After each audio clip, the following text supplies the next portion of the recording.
Hello, everybody, and welcome back to another episode of Battle Chasers Night War. On our last episode, we got a little introduction to all the characters.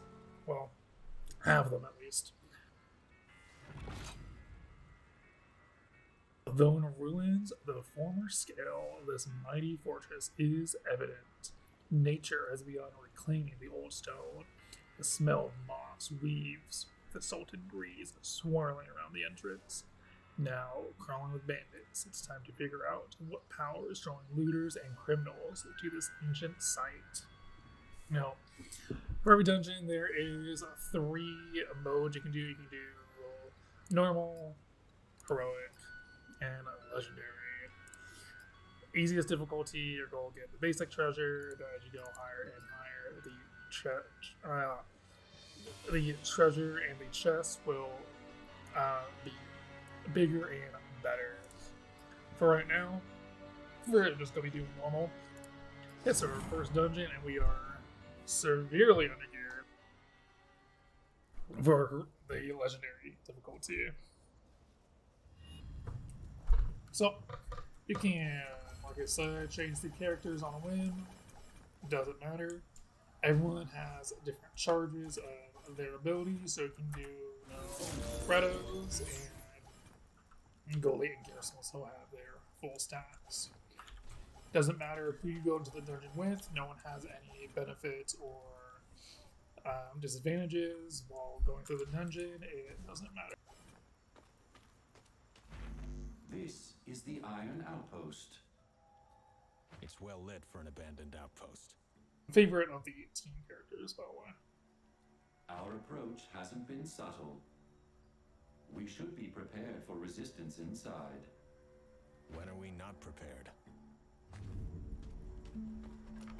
Let's do it. So, each dungeon has an objective, different layout of enemies. Every time you go into the dungeon is going to be a different experience. If we do all the same difficulty over, the dungeon does not change. It will stay the same because all the enemies will respawn. So, we have discovered 20%. So I'm guessing we have to go either that way and go to the rooms, or that way into the rooms, or this way into the rooms. As you can see in the top right hand corner, there is 2 slots. Later on, there should be, I think, 3 slots. This is for the dungeon map and the surveyor core. So, the surveyor core actually gets us a little bit more income on shadow coins. Really don't need a lot of shadow coins right now, but it's good to have. We can do one of 3 different ways, and as you can see right here, if they have that little chain link to them, that means they will be in the battle together. And if they don't, they'll just be in the battle by themselves.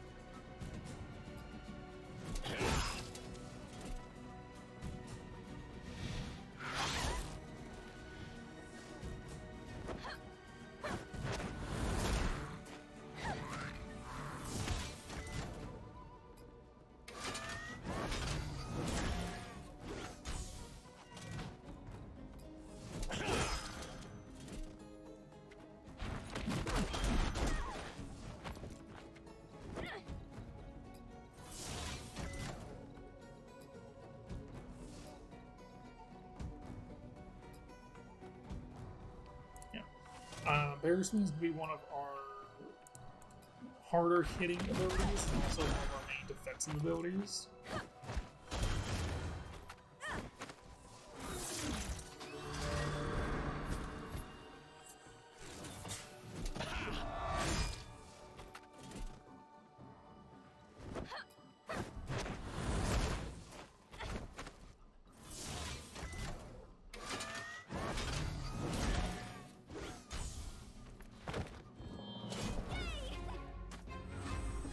So the only problem I have with anything that says places a barrier on the lowest health or the most damaged ally is that it's always going to be the lowest flat health, not percentage base. So if Goalie or Garrison, Calibrito, and new characters have a slightly lower flat health than another one, it's always going to go on the most damaged flat health, not percentage base. So let's say Goalie has 100 health out of 200 health. Garrison has 100 health out of 190. Since Goalie is technically the most damaged, percentage based, but not flat health, she won't get the shield. It's actually going to be Garrison who will get the shield. But if Goalie had 99 health and Garrison had 100 health, still out of 9 out of 200, 100 out of 190, she would instead get the shield because she has the lowest health, flat wise, not percentage base.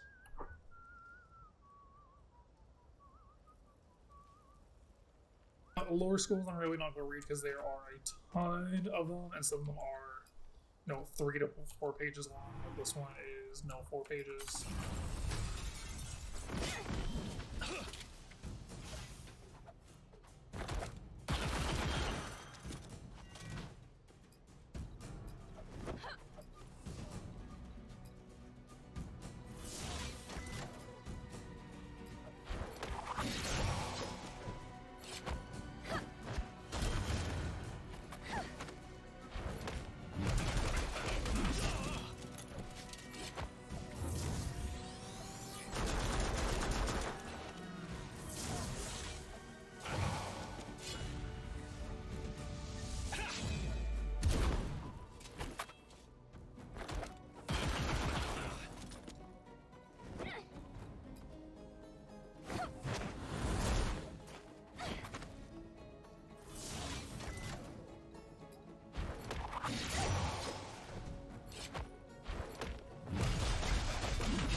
Oh, they do not like it at all.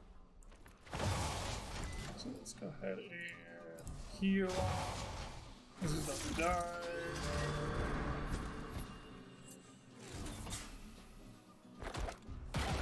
So even though it says 6, it's actually going to be, it has a 4 next to it, it's actually 24 damage. That's number 12.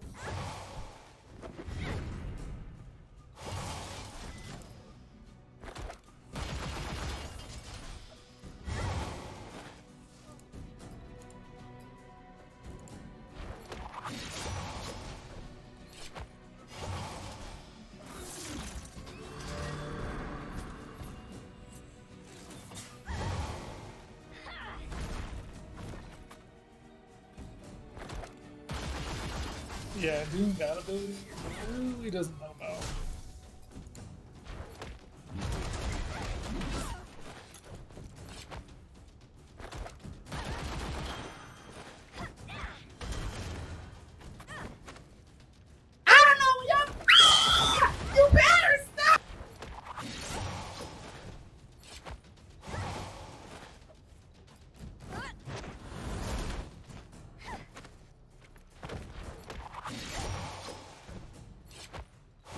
So, we'll use a flask on him.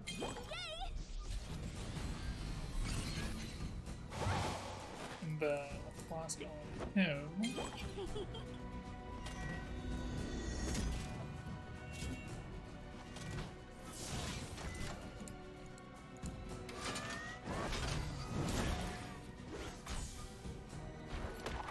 Really? No, she's dead. Wow, that kind of sucks. That never happens. We have to use 3 revival flask in one fight.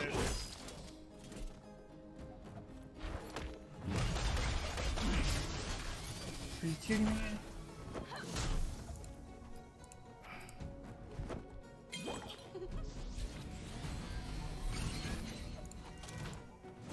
Whoop! Shows how much fun facing bandits are. Yeah. So they also leveled it up, which is actually really beneficial to us. So these gamblers, I think there's like 4 of them in game. You never win against them. Like, you can bet and bet and bet as much as you want, you never win. There's a point where, you know, you do heads or tails, and I did heads one time, and it kept saying, oh, tails is winning. So we did tails 3 times in a row, and then I hit tails, and it's like, ooh, sorry, no, it's heads this time. I'm like, are you kidding me? And then that happened with every single bandit. Yep. That happened with every single bandit. I was like, are you kidding me?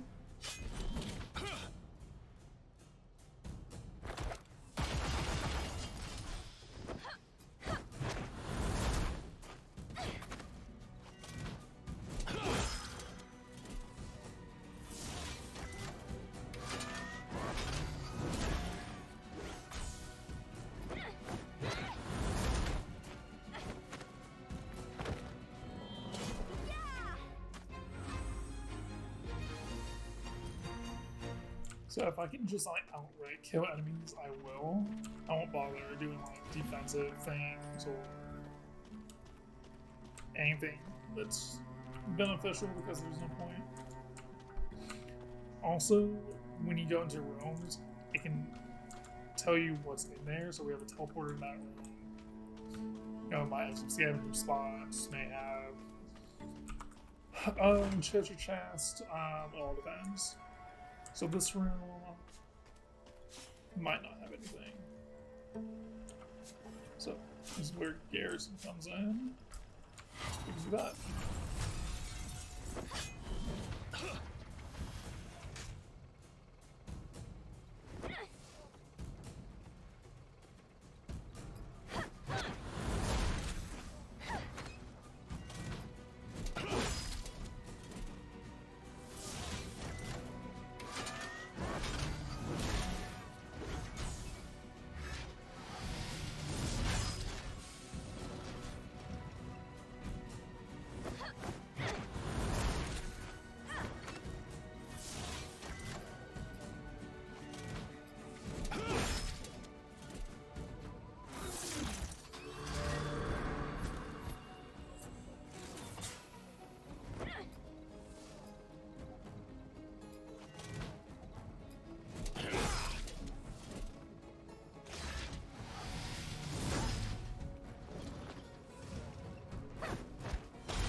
And see, he may be at full health, but since he has the lowest amount of HP, he's going to get the shield.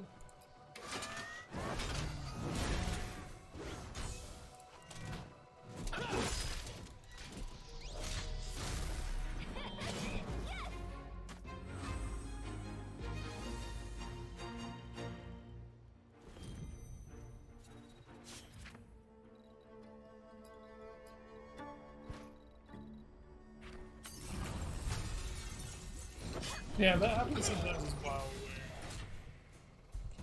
where you'll just kind of have enemies attack you constantly. Let's jump.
So these traps can actually be beneficial to you. You can lead enemies in there and they take the damage.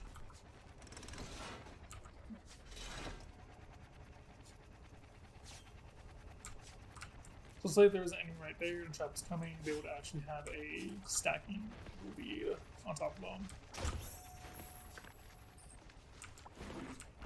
And I'll make it.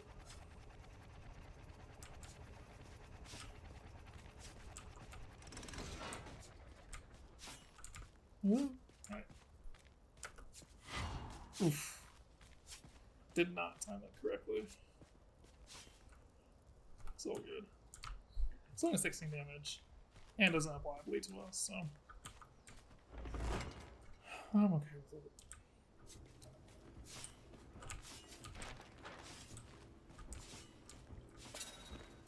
Oh god. There's an right there. Alright.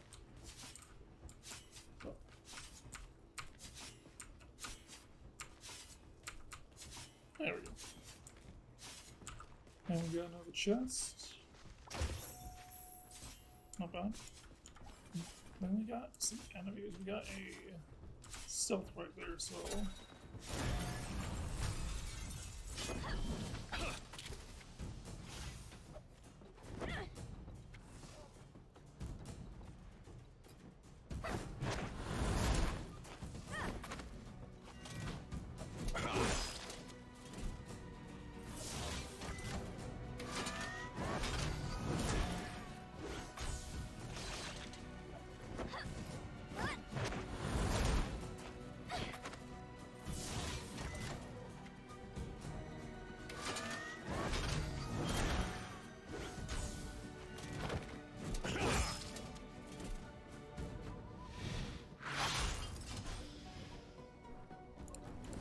So what's really nice, so if you have a weapon that doesn't bleed or like a burn or something that applies on hit effect chances, even if it's a 10% chance, 50% chance, 1% chance, anything like that, if you apply another debuff of the same kind, it stacks on top of each other, kind of like the Thunder effect I was talking about.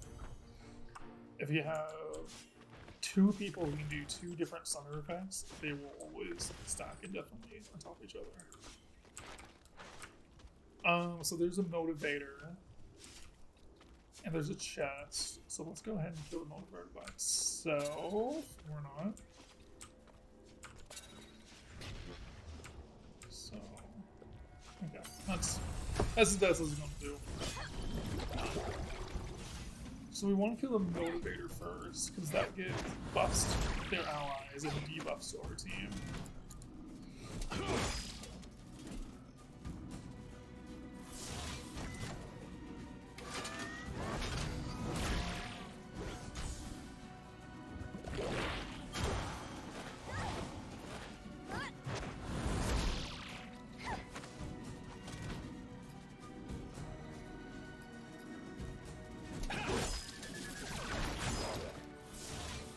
So they have a 35 attack power minus. Oh, increase, my bad. Increase attack power 35. Oh, that'll sure motivate V to kill my enemies.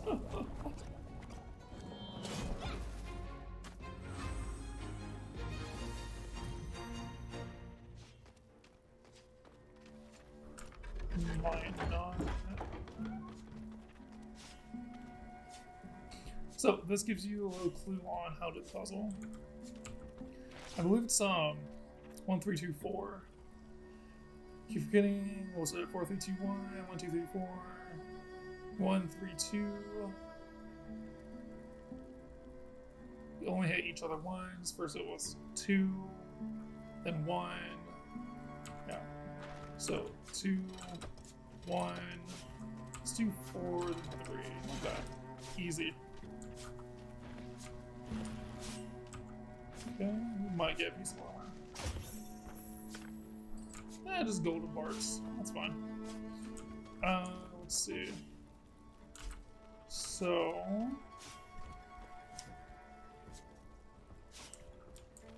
There's something in those two rooms. Let's go and check it out. So rooms can either be really big or really small. It could have, you know, a simple puzzle, or it could have a complex one in it.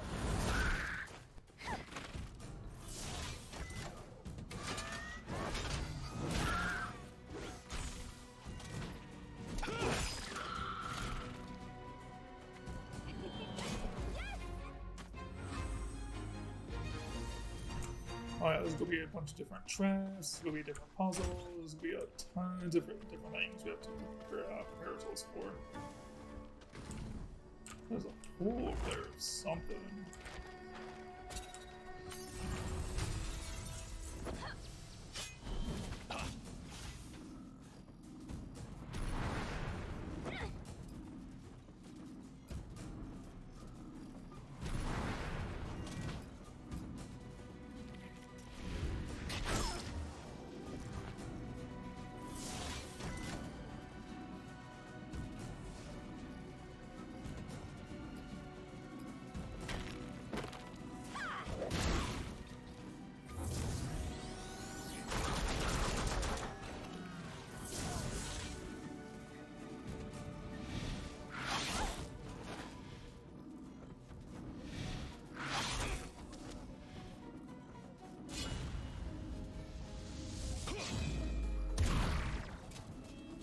I was looking for two bottles.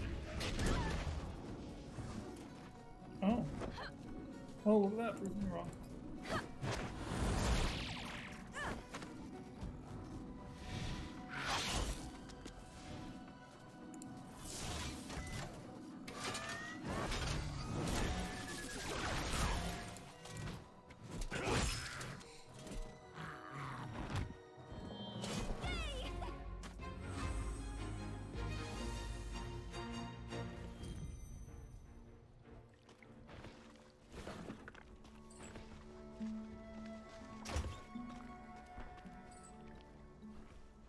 Not only going for pulses with dark energy, make out faint ones or some sort of treasure in the middle of it. What do you do? Let's inspect it. Notice that some corrupt are expanding through the tracks. What follows a rhythmic, predictable pattern makes you still feel uneasy.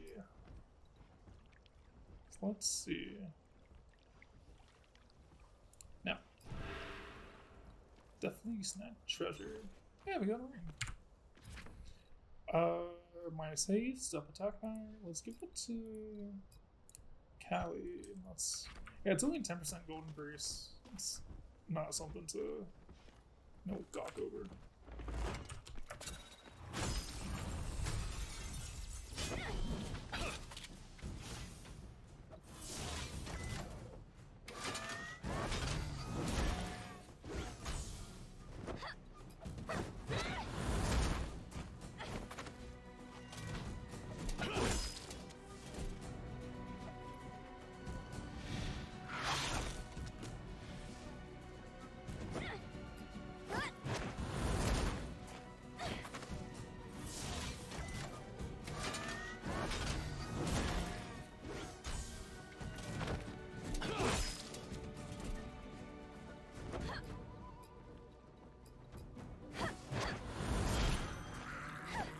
That's pretty lucky, right?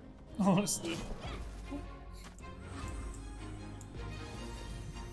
Now we're about halfway to our next level, a little more than halfway.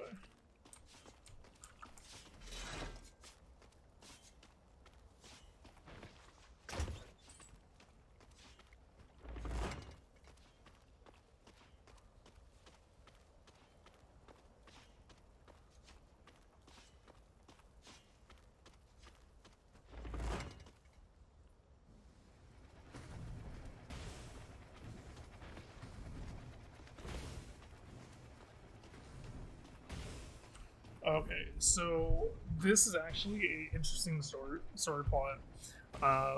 My first playthrough, I didn't know about this, and being, it depends on the game. I'm usually chaotic good about these type of things. Somewhere along the chaotic spectrum. Never really neutral. If anything, I'm neutral chaotic and these kind of type of things. But so, want to be no cautious my first playthrough. And I was like, I'm not gonna let this dude out. And we actually have to let him out to get a legendary item. And he doesn't drop the legendary piece that you need until like the 4th or 5th dungeon out of the gate. So I'm going to ask if anyone's there. Hello? Is someone out there? Please help me. It's like, yeah, sure, why not? And it's not a bandit. Let's see. Yeah, we'll help. So, see the rune on the lid, place your hands on it, you feel a little pinch, but don't worry about it. Yeah. Words from an ancient language, roll unexpected off the tongue, you expect something impressive to happen, instead you hear a gasp. It's like a person taking his or her first breath after being underwater for an extraordinary amount of time. So, not good. Wind swirls unnaturally through the surrounding trees, and you hear the sound of laughter echoing into the distance. And then there's silence. Yep, nothing bad can come of this at all. The boss fight for this dude is actually pretty fun. It's a little annoying, just because he does a lot of fire damage, or a lot of magical damage, I would say. Whoa. Oh god. Okay. So enemies can also do dungeon effects, and they can like hit you beforehand, they give you a debuff beforehand. They can do all these weird and crazy things.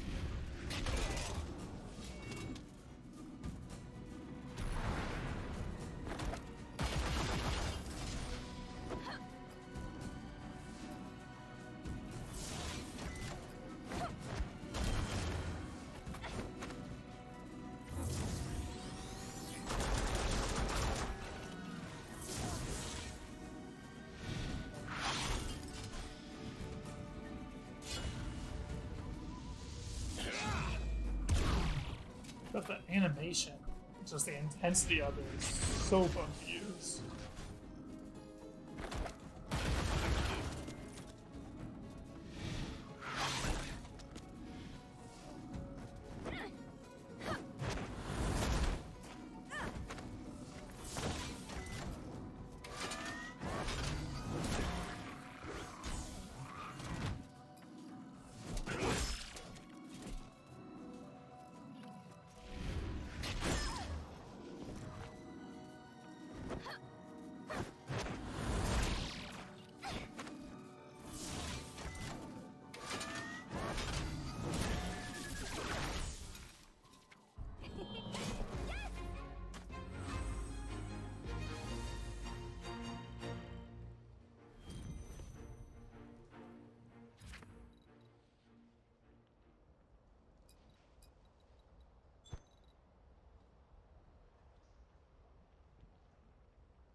Let's see. So there's a chest over there. We don't have any mystery cubes, which is unfortunate. As you can tell, this dude is just slowly being hurt by that bleed effect.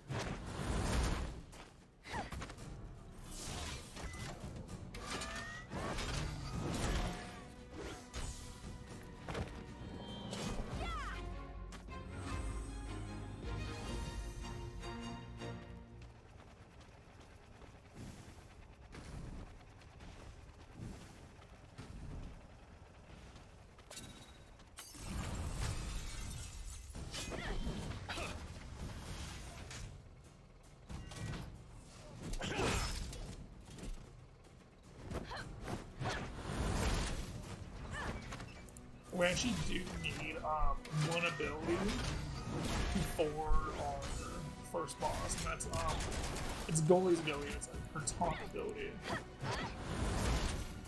I believe you can get her taunt. You also get Calibrado's Cleanse, another, not 100% needed, but still makes the fight a lot easier. So Sting, the ability we just got from Garrison, is actually be one of our bigger damage pieces. So it deals 11 damage and generates 20 overcharge, decent, and then applies a bleed for 21 over 3 turns. So that is 21 non-piercing damage over 3 turns. So it's 7 damage plus damage integration. So if we do this, we can essentially do 21 damage a turn and all around 21. Usually about 15 to 19 damage a turn. And then we keep the bleed up. So we do that every 2 turns because on the 3rd turn it goes away. And we do a Warblade as well.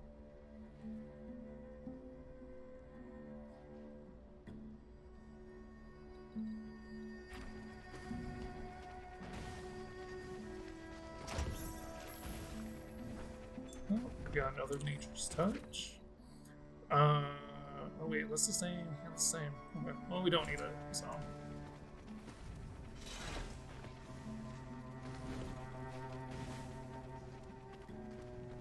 So let's go into the next area. I can't believe we don't have the map yet. Oh, speaking of the devil, here's that.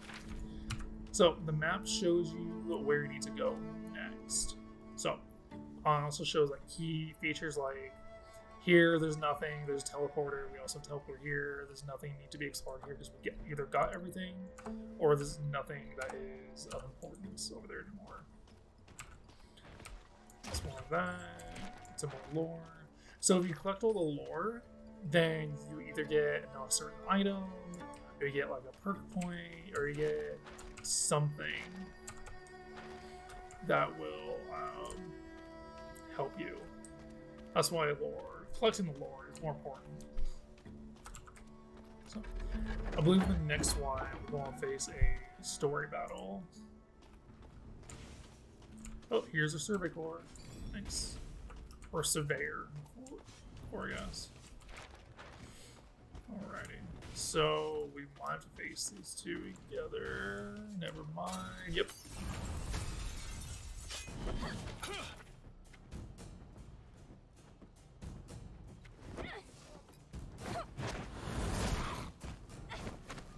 As you can see now, we now know it's a bat, we know what's going to cast, we know its HP, we know everything.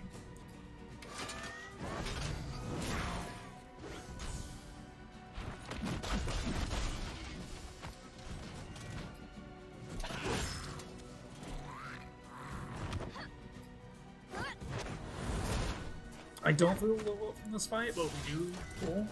But not think we will. It's not until about half HP, so about the first question mark over here, or I guess the 4th in order, where we need to worry.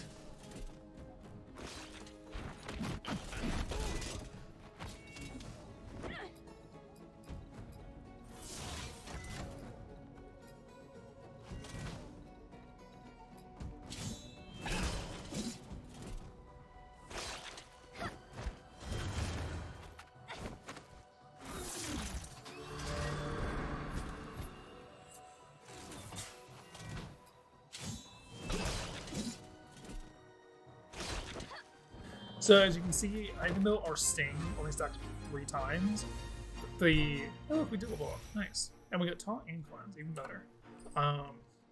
Because of that bleed effect on our weapon, it applied a 4th stack of it. Not of the same bleed, but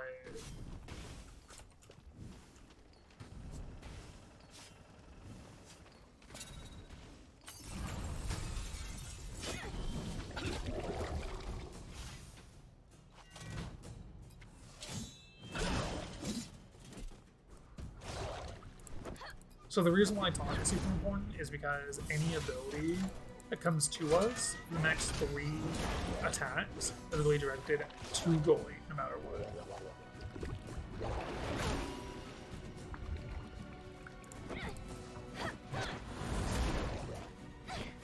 So the main combo for early levels is Taunt, Jab, Bear Swing. Taunt gives you automatic 5 overcharge when you use it, and a 5 every time you attack. And then jab gives you 10, which is 15. And once we have 15, we can do a bear swing. So now we have a crafting table, or a maker's workbench. I just call it a crafting table. Not quick close, I think, are the funniest items in game. Pretty useful because that 10% stun chance actually happens maybe once a battle. Sometimes twice, but like a 40% chance to happen at least once. And then like a 10% chance to happen twice during a battle. Physical defense and stamina go down. Both stamina goes up by 8. We're not really worried about damage for gold. We really want her to have some defense. We have a Veil Scout's tunic and a reinforced gold plate. Or gold plating, my bad. And see, it's battle round. This one, it's even what we have on, so that doesn't really matter. Hardened Coast Iron Chain of Blades. Or Iron Chain of Blades. Bonus damage goes up. It's good for everybody because no one also has a neck piece. Coastring Blades, really only good for goalie, but her haste goes down. We don't want her haste to go 2 down right now. We really can't make anything either, so we don't have any Coast Iron Ignits or any ore. Well, we do have the ore, we just can't make the ore. And then we don't have any condensed mana, only Lysolot Fangs. We actually don't get until our second dungeon, Path of Fangs. Tons of common marks though, so we really can't make anything useful, so I'm not really worried about it. Ooh, actually. So stop this file, so you guys. So we got 5 automatic.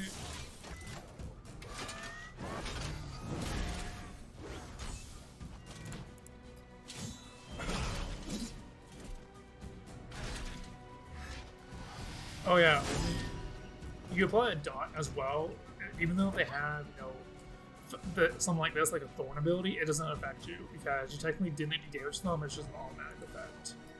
So as you can tell, we got the taunt 5, then we got attack for another 5. Can't really do anything, so we're just going to do a jab to get our full 18.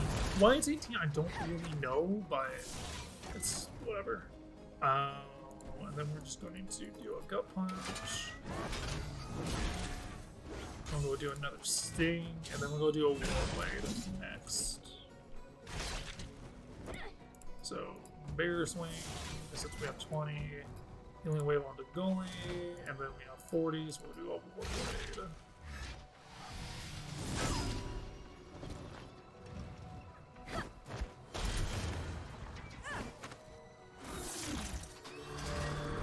Over 100, a nice 100 too.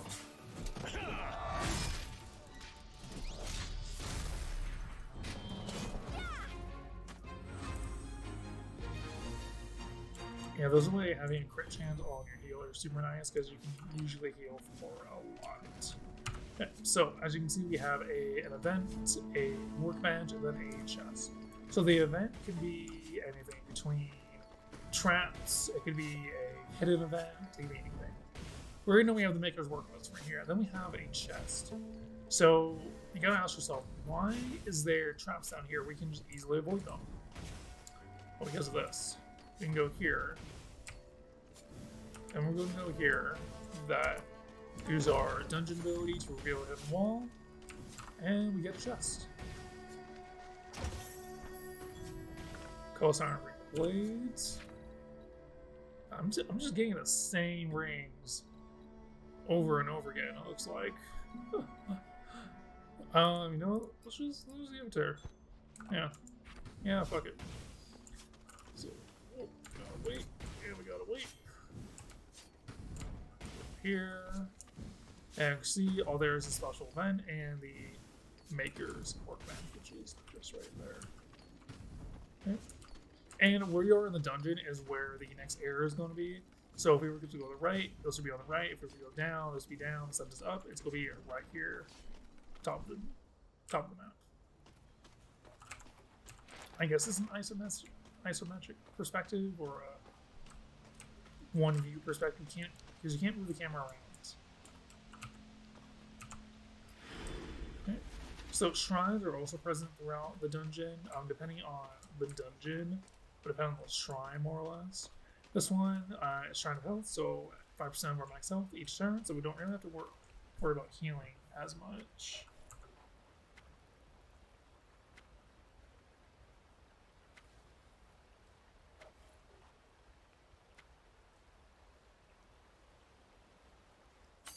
Yeah, so this is a fight that we have to do no matter what. It's, I wouldn't say it's simple, but it's pretty easy.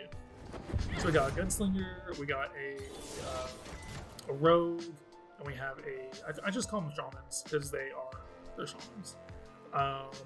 Shamans, what we have to worry about the most. We're actually going to be dealing with them last. I prefer getting rid of the gunslingers just because they do an annoying amount of damage.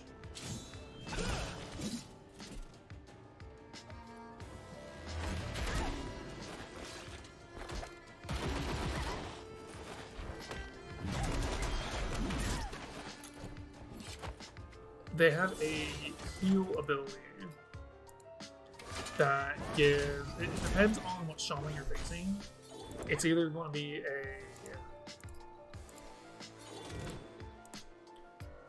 should actually not bears.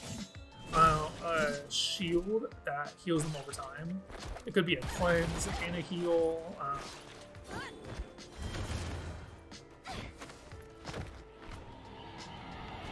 And see this one. 27 health each tick while the damage shield lasts. So each turn he gets healed for 27. Since he didn't get attacked, it's going to heal for nothing. And he has a stacking haste buff called Lightning.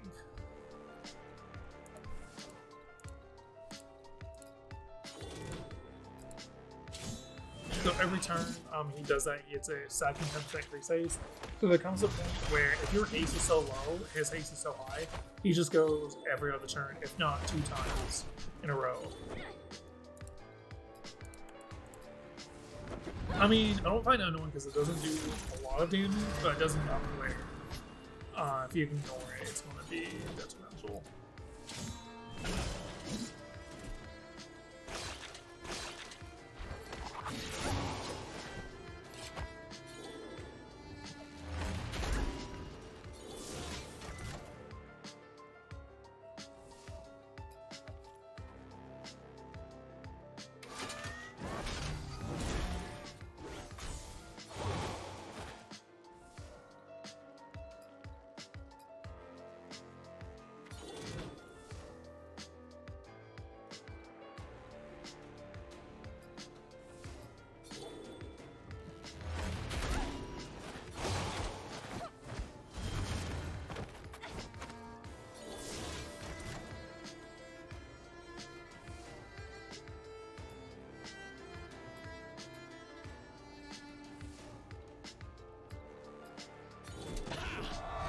So on Reddit, Wildfire is one of my favorite abilities to use, because later on, he gets a perk where Wildfire actually applies a 2% stacking physical damage increase. So if you hit one target with all 8 shots, that's a 16% damage increase. It's actually pretty lucky drop too. So we got an Outpost Tunic, a epic quality Outpost Tunic with a Fortress. So that increases all defenses by 12. So physical, magical, or up by an additional 12. Attack power up 8, save it up by 2. Like, obviously, we're gonna use it.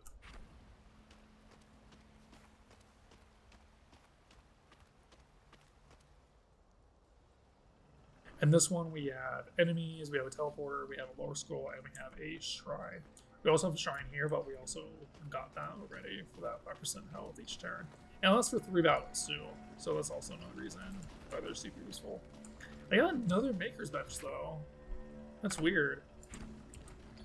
Yeah, you usually don't see that. This one is actually our first encounter with mimics.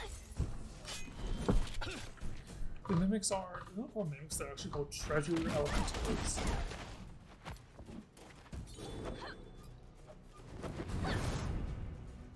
So if we had enough haste and we were to use Wildfire, we actually get him out of stealth, but since we don't, we want to actually just gonna punch.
So, mana capsule increases attack power 50%, 25% haste for the rest of the fight. That's why, like, killing less.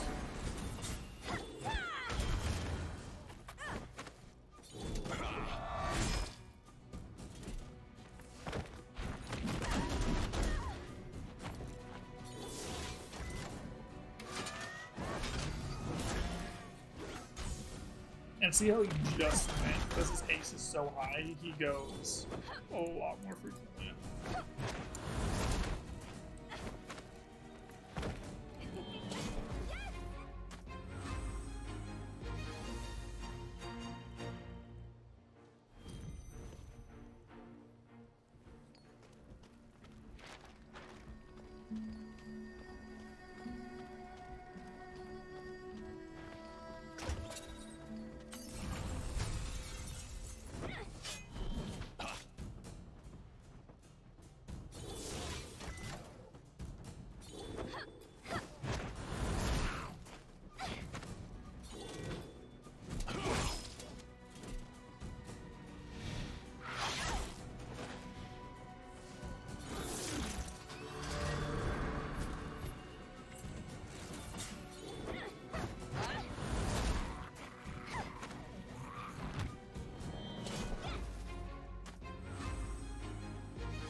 So they're just discussing on the trap here.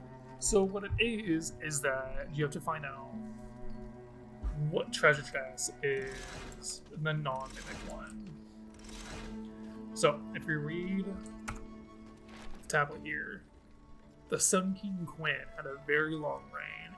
Every known land was his domain. His vaults of gold coins were filled to the brim, yet when he died, he couldn't take any with him. The words by Four-Fingered Quinn appear faintly at the bottom of the note as if erased by the author. So, we have to find out which treasure chest is his. Now, the only clue is it's going to be a large chest and essentially a conqueror. So there's two things here. We can see in this one, there are bones in both of these ones, but not in this one. There's also a spider web here.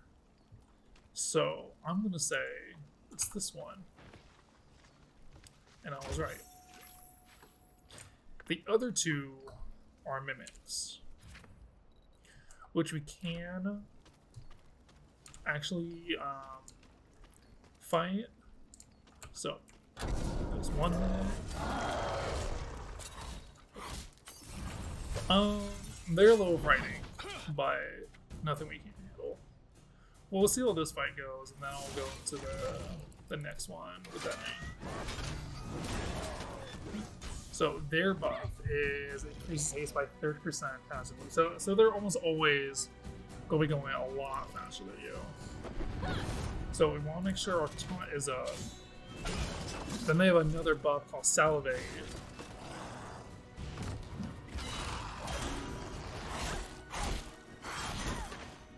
With any time that they are attacked or get attacked, sorry, anytime they attack or get attacked, they apply a poison to you.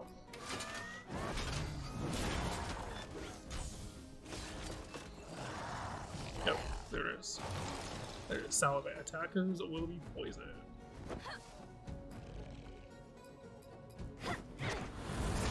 Paying no mind to that.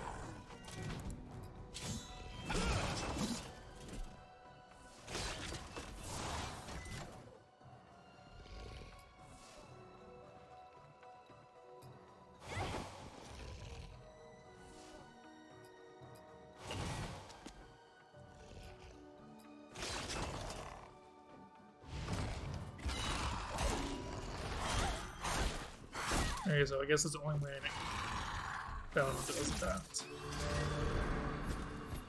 Oof. Full heal, alright. So. I didn't think it would, but I was hoping. So this is actually a pretty easy fight. Usually they do their ultimate ability, which is pretty annoying. It attacks all the teammates and it reduces my lesson ability. It applies a poison to all of them too. So 126 XP. Once we got some herbs, we got another tunic. Not terrible. Well, that tunic is terrible though. Yeah, let's go see what the other one has. Sorry, can we? Oh, we can. Oh, that's great. Yeah, I didn't know you could drop them in there. I thought they just came all out quickly. That's nice. That's funny. That's nice. Celebrate first turn. That's great. Yeah.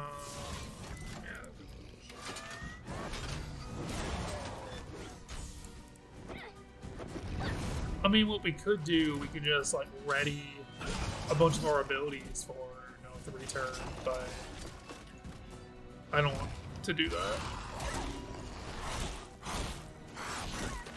Instead, I'm gonna heal a lot.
Yeah, another 110 XP, a weapon. I don't think it's better than what we have. Oh, it is. We get rid of the serrated blade, but we gain damage attack by ring stamina, so I'm going to make that sacrifice. So, we got nothing else here, except the shrine, which is above us. Oh, it's a battle shrine. I don't think. Alright, cool. We did! Yeah, I didn't think we would get them separately, but I'm glad we did. So let's go with some overcharge. I mean, it's a single gunner. And with Greto, I mean, we got rid of, what, quarter? Maybe 15% of their HP?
So, first story-driven boss battle.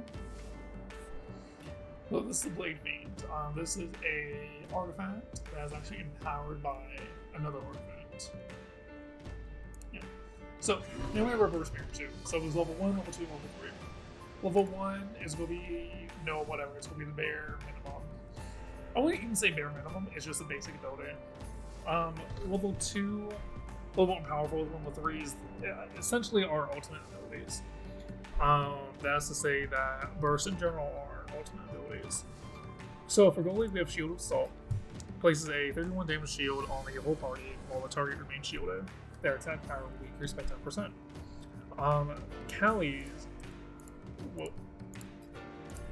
Callie's is a heal and a cleanse, and then Garrison's is a high damage bleed. So, the reason why we want Taunt is because he does massive single target damage and applies a curse to everyone every time they take damage. So we want goalie to be taking no damage so that everyone else can focus on either damage or healing or support or just keeping the party alive. So Garrison's is Heart Bleed. Deals 56 piercing damage, so goes 3 damage mitigation, and causes the target to bleed for 29 damage over 3 turns, ignoring damage mitigation. So essentially does piercing damage, but it's not piercing damage. And that's 29 over 3 turns, so that's just about 10 to 9 damage extra a turn going through damage mitigation. Doesn't seem like a lot, especially since he has 510 HP. So really, we're going to be just applying stings, and we're actually going to be saving the burst for when he does the curse. So his is Purify. Heals each party member for 30 health and removes 2 debuffs. Just like his Cleanse also removes 2 debuffs, but only from a single ally. To increase the damage taken.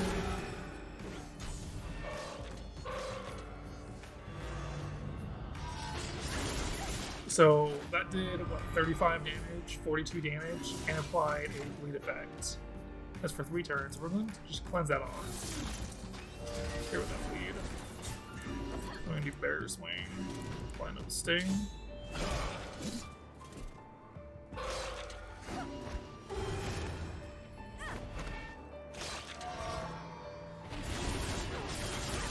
Yeah, so imagine that happening, but to, Garrison or Bretto, it's going to be a lot more detrimental. Since we have 20, we're actually going to Healing Wave. And let's apply the 3rd bleed set and do a War Blade.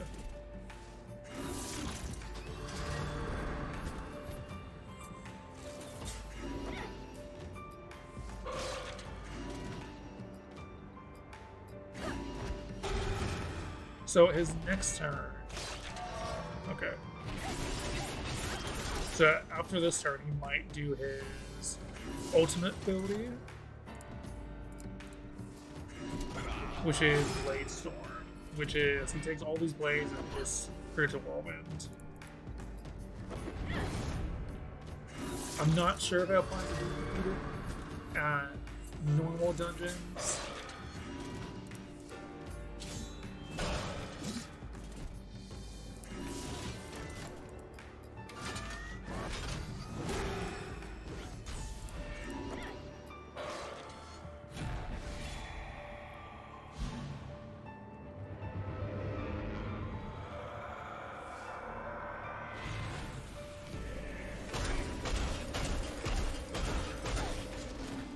Yeah, it doesn't.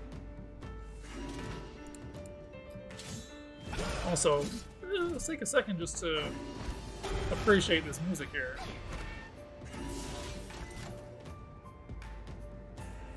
It really gets you in RPG mood. Since he's almost dead, we're just going to use Burst, show you guys what it looks like.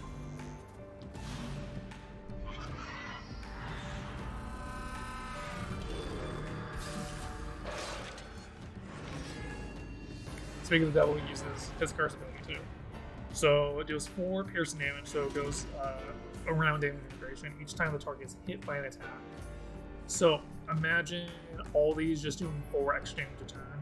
It did 42 the first time, and then we add another 28 damage on top of that. It hurts a lot. Let's do another Warblade. Bear Swing. Oh, let's do the Warblade. Bam, bam. And he's down. First boss. No problem. And a nice level. At level 6, we got the hero perks. We got Coast Iron Broadsword, and we got our first artifact. Well, The blade they pulled from that thing was an artifact. This is more than some bandit screwing around. The bandit who got away dropped this insignia as he fled. Have you ever seen one like it? No, I haven't. It sounds like we're paying Grimbeard at least one more visit. Yes, we are.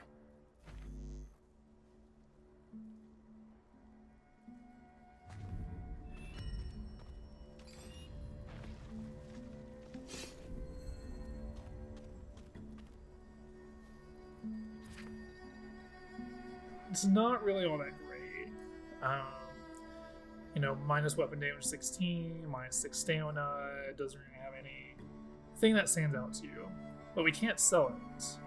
And when we couldn't sell it, that got me thinking, it's like, that's weird. So, and that's also our first one, we got the Artifact Blade. I'm not 100% sure, but I believe later on in the game, we combine these two to create his ultimate weapon. Look at that. Free knockout gloves. Minus defense, minus stamina, increased damage. I mean, might as well. I mean, it's an upgrade. We can't sell these either, for obvious reasons.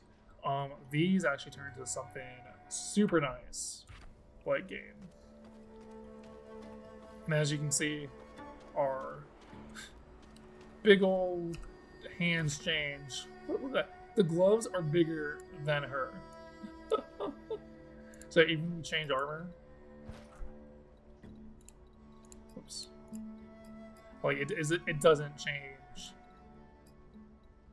The same thing. It doesn't change who we are. It just changes the stats. These, however, do change, as you can tell by that. So another cool thing is that you can actually just go to here and the dungeon. Speaking of which, that was our first dungeon, the Iron Outpost.